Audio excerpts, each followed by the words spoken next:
Melanin Matchmaker wants you to go where you're celebrated. So we've created a community just waiting to show up to appreciate you. An app where you can begin your journey to building long-lasting relationships. I mean, who doesn't love a great love story? Because we sure love creating them. Melanin Matchmaker, the dating app that celebrates you. I'm a woman of leisure, so it depends on the season. So I would say probably because we're heading up to spring, so probably having a lot more walks in the park. Come summertime, I'm a bit of a child. I like theme parks, you know, just anything. I'm pretty easygoing, to be honest. From picnics to, you know, just anything sort of out the house, I'm kind of cool with. It all depends on who I'm doing it with and stuff like that. I would say I'm naturally a shy individual, but I'm a friendly person, and I think sometimes people can take that, I don't know, they just say when I'm a mist of guys, I just, you know.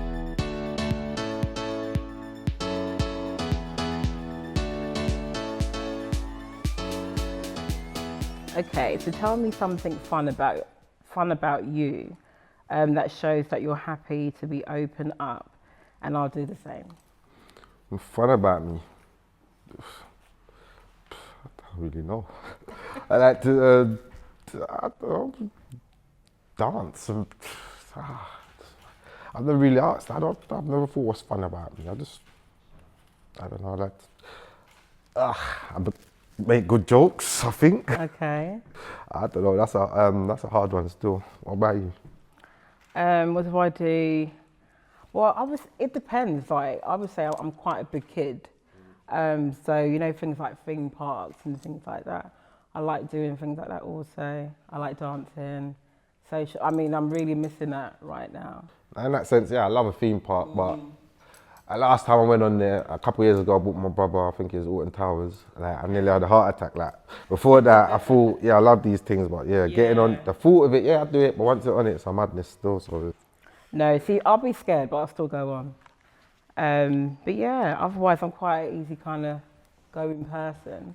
It all depends on what the occasion is and what we're doing. I'm pretty much open to that. Okay. Cool. Well, that's that one. Let me see if we've got another one.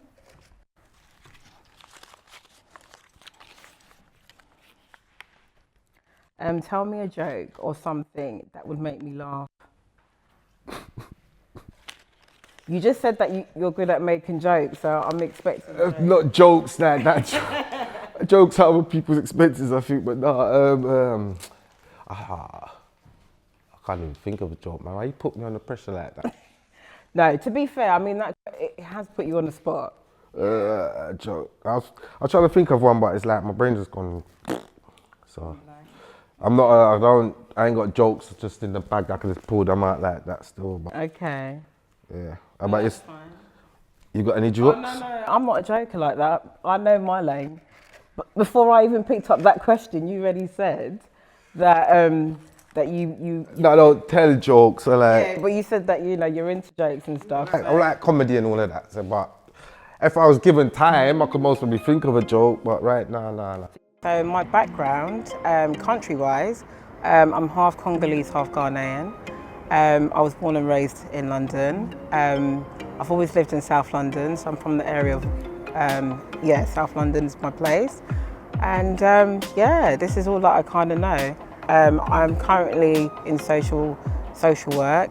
I work with vulnerable men from the ages of 18 to 60, but I specialise in 18 to 25.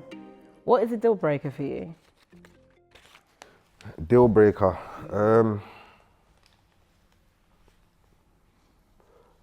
Someone with like bipolar or something like that, like mental issues. Yeah, I can't. Yeah, that's definite deal breaker. Car. Yeah, anyone. It's not like I'm judging them, but for me personally, I can't work with that in it. Like, yeah. Maybe if you told me at first, not let me find out later on, it might be a different story, innit? Like I know what I'm expecting, innit? But then you just find out, right, this person's. But the thing is, how do you come out and tell people that? But why would you deceive a person? No, That's something big, you know. It's not necessarily deceiving, but how do you sort of, you know, present that? Like you meet someone, oh, okay, you like. I've got something to tell you, you know. I've got an issue with myself. I've got bipolar. So if you can accept it, accept it. If you can't, do your thing, innit? So like, that's the sort of person I would like, just give me the option, innit? Don't let me find out later, like, boom, and I never even had the chance to say, nah, this ain't for me, you get me? What I traditionally like is not what I've always sort of, you know, gone for, you know. Yeah, so that's why I say I'm not always, you know, fixated on what somebody looks like. What somebody looks like is a bonus, but it's all about, for me, it's the character, and that's what I went for.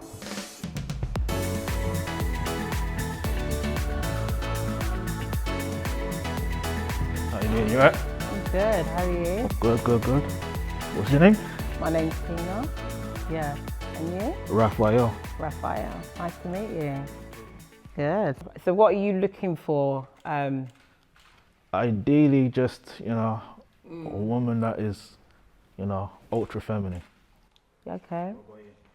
Yeah, I'm looking for a guy that is serious, and knows what he wants in the future.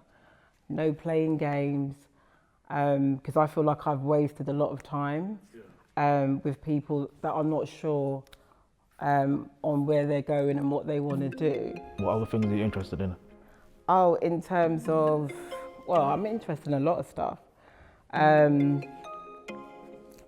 like also, you know, I'm interested in this whole well-being, you know, in terms, you know, I really like when women take pride in what they look like, and even when they do have a family, like, because for me, my mum showed me that you can do it all. You can have a career, you can have a home, you can still look good, and, you know, just keep things moving. So I'm very much into that. But, you know, so remind me of your name again? So my first boyfriend, I met him when I started my part-time job. This is sort of like we're starting college and that, and he approached me and he was like, oh, things feel nice, whatever. I didn't take him seriously, but he kept pursuing me, so I gave him time. What I didn't know was he was dating a whole heap of girls in our workplace, because I'm quite a private person. So I can be with you, but it doesn't mean I want the whole world to know. And especially it was in the workplace. So I felt like a real fool after. I came to find out like years later. But it's like, it's mad. I don't hate him, because when dating him, I wasn't thinking about, okay, where would this lead? It was just a thing of he was pursuing me. And I was like, okay, cool. The second one I thought I was gonna marry. Like, I was with him for many years. It was on and off. And unfortunately, he was cheating, and he married someone whilst being with me, and stuff like that. So yeah, I spent many years with him, and I would say I could kind of say that I should have left him sooner, but I just thought, oh, you know, he needed time, so that was that. And then the third one, he wasn't ready for commitment. He had a whole heap of things going on, and I just kind of let him get on with it. And then the fourth one, I thought, yeah, he's got good potential, ambitious, has a good job, everything, but it was the same thing, he didn't want to commit. And yeah, so here we are. Nigerian. You're Nigerian? Yeah. Okay. Don't I look Nigerian? No. I don't look that. Honestly, I thought you were going to say that your family's Jamaican. No, I'm African. Okay. So what tribe are you? Guess. Igbo. Nah. Yoruba demon. That's what they say. Why do they say that about Yorubas? I don't know, I think it's just a myth. Like, I think they just say it because they love Nigerians, to be fair, and just hate the fact that they love Nigerian men. Just call them demons. No, because I know all my Igbo friends always have something to say. Like, you're a demon. Why though? All that. I don't know. This is why I was trying to get some insight from you, because they're your people. I tell you, I think we're actually nice people that we look after our women. Women. Oh, No, I was just repeating what you said. we look after our wife. That's why they call you guys Yoruba demons. We look after our wife, not our women. No, I mean, see. just- In my experience, or a lot of stories that I've heard about, especially Yoruba men, you're not the only one. They will come and romance you. You're a fine girl, all of this, and then they got their girlfriend. It's not true. And yeah. That's a myth. It sounds like a myth. That's not true. We're actually good people. Okay. Sweet. Now, one thing I give to you guys, you're ambitious. So if you guys say you want to be the Prime Minister, you guys are going for it. So, you know, that one I always take my hat off. But in terms of women's, I'm not sure. No, I'm chatting. Yeah. I'm not a player. No, I wasn't suggesting that. I'm just Just in saying, case you're- I was just going by what you told me. Do you see? So, you know, okay, cool. When was the last time you was in a serious, committed relationship? A year and a half ago. What about you? About 3 years ago. 3 years ago. Yeah. So what was you do? What did you need time to heal? What was you doing in that? Get to know myself like a bit. Yeah, I just thought, I don't know. I used to know myself, then find someone after. But yeah. Okay. Just having fun. So in terms of what are you looking for now then?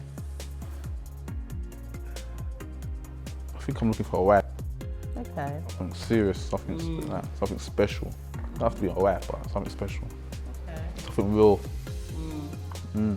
I like to go for someone that's, you know, easygoing, ambitious, loves family.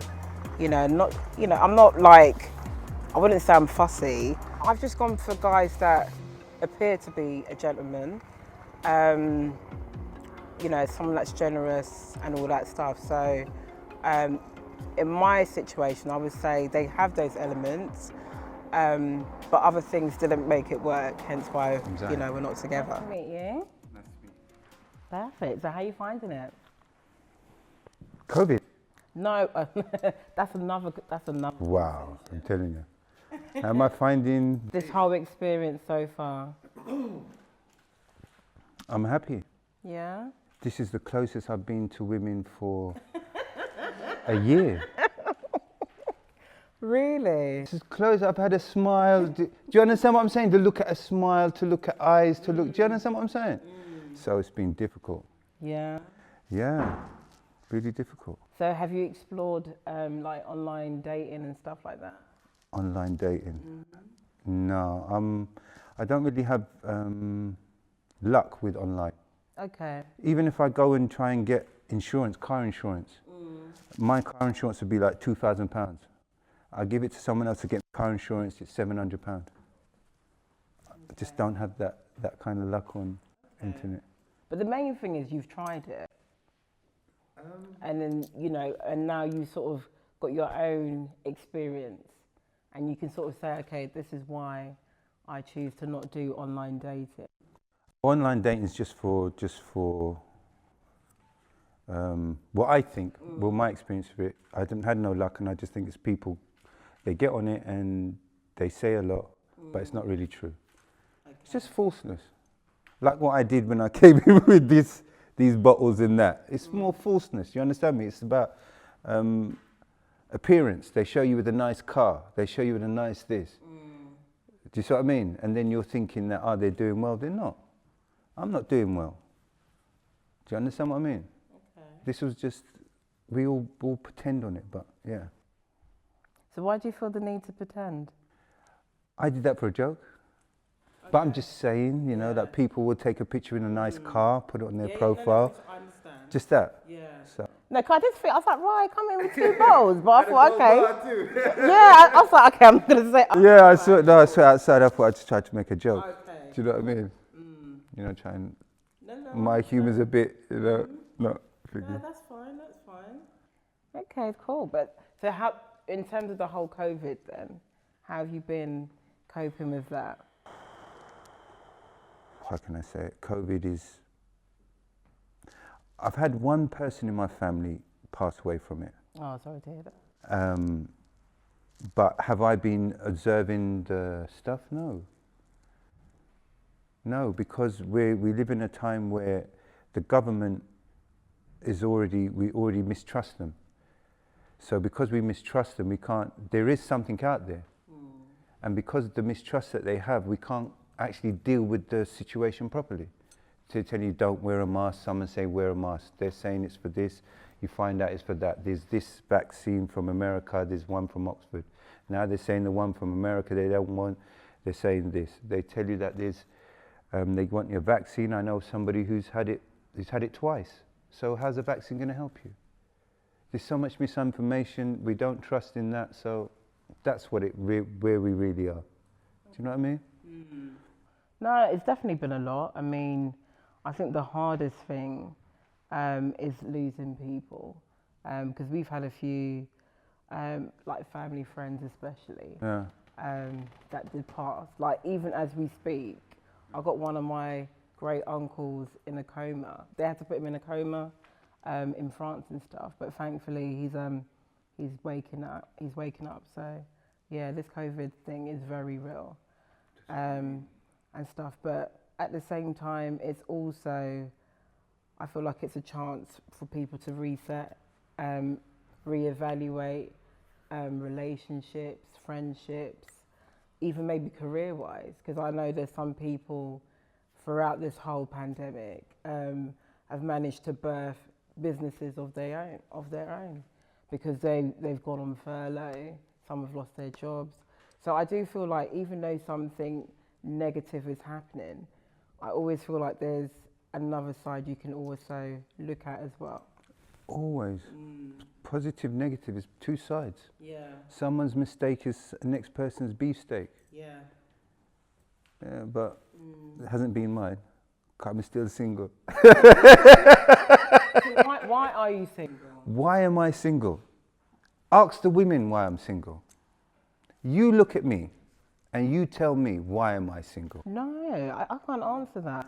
I tell you why. Because it's the same thing when I go to a woman. Yeah. This is what they see. Is it something that I said? Have I said anything rude to you? No. So I'm single because nobody's made that decision that they want me. Or would you say, because I get that a lot, when I'm always judged, people think I'm being really fussy. I've even had like family members, especially like aunts and stuff, they'll be like, oh, you know, there's no perfect man out there. I think they think I'm under this illusion that I'm looking for the perfect man. And I'm like, I'm not looking for the perfect man because none of us are perfect. But you need to have enough for me to work with. I've just been unfortunate where I've had people that are not sure what they're doing. And, you know, especially sometimes people are quick to say, oh, the black woman is not supportive. So even when they're going through their thing, you're trying to be supportive and help them ride it through. But then now I look at it and I'm thinking I should have just kept it moving. I don't know how they wouldn't say is not supportive. No, there is talks about that. Yeah, like I've heard conversations where they would say, oh no, a black woman's not supportive. She doesn't know how to, what's the word, encourage a man and stuff like that. Yeah, so they rather go to another race, you know, where they'll get no stress and it'll just be easy. Yeah, I've heard a lot of black men speak like that. I wouldn't. I'm not saying every black man's like that. Yeah, but I just don't understand after the tribulations that our people have been through to say that they're not supportive. I just don't get it. Do you see what I'm saying? I can understand that they are very strong-willed, that you can't manipulate, that you feel, that I can understand. That, you don't feel you'll be able to talk because you feel inferior that way. Yeah, but apart from that, no, I wouldn't say. Okay. Do you know what I mean? Not supportive. You're always supportive, man. Oh, well, that's nice to hear. Well, thank you. We're doing our best. But thank you so much for coming down with your bottles and gold bar. It was just trying to make you laugh, man. Do you know what I mean? That's all I want to do, is to see a beautiful woman smile. I haven't seen it for a long time, and thank you. Well, thank you. So good luck, and we'll see you around. Take care. Thank you. I'll take these shit. Yeah. With the bar.